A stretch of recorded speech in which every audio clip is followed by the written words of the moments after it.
Okay, and the third question is, we know Professor Henry Chris travel back and forth between U.S. and Asia, quite often, and this video was taken in Taipei.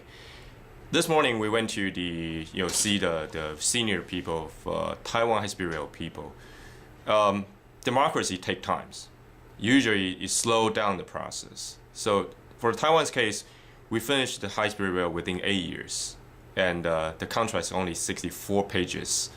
So when we do the consultation in more detail, how you actually compare and see two different way of doing those projects. In China, where a lot of high-speed rail projects is actually ongoing, but it seems like the process, the speed is very, very fast.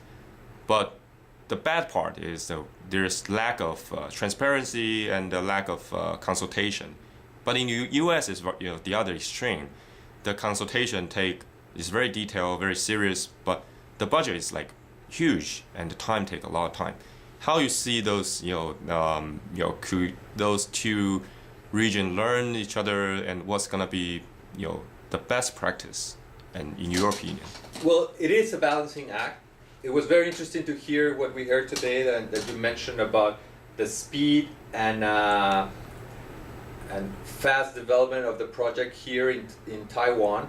I think one key thing that was communicated to us today was that government was very aware from the beginning what were the social needs and the social aspects that were needed to be protected from the part of the government, and that the rest were technical aspects easy to solve. But if government from the beginning is aware of what people need, what's the public interest, it's easier to have less opposition. In the U.S., particularly in California, everybody has an opinion. It's open to participate in the process. But in America, we believe that taking into account every stakeholder, it's important for the process. Of course, you're not going to reach unanimity, but you're going to try to reach some level of consensus. At the end, as I said, the individual is king.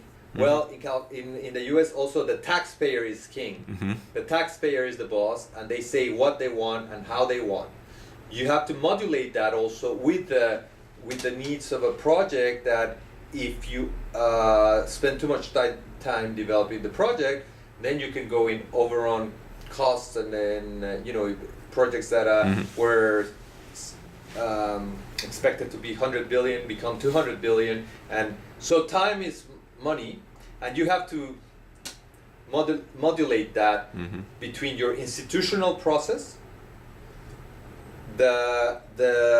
and how much of that you want to use to take advantage of the consultation, get good ideas, but also increase the political feasibility of your project. Because sometimes if government, especially in a democracy, introduces a policy just top down without any consultation, it might face a lot of opposition. It might never get done. So it's two different systems.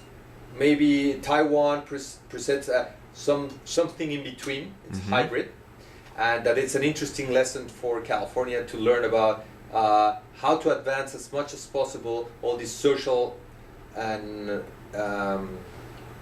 economic justice questions, or even environmental concepts, as we talked about security, earthquake risk management, all these considerations, and advance the discussion as much as possible. So when you present a plan, it already includes many of the or reflects many of the concerns of society.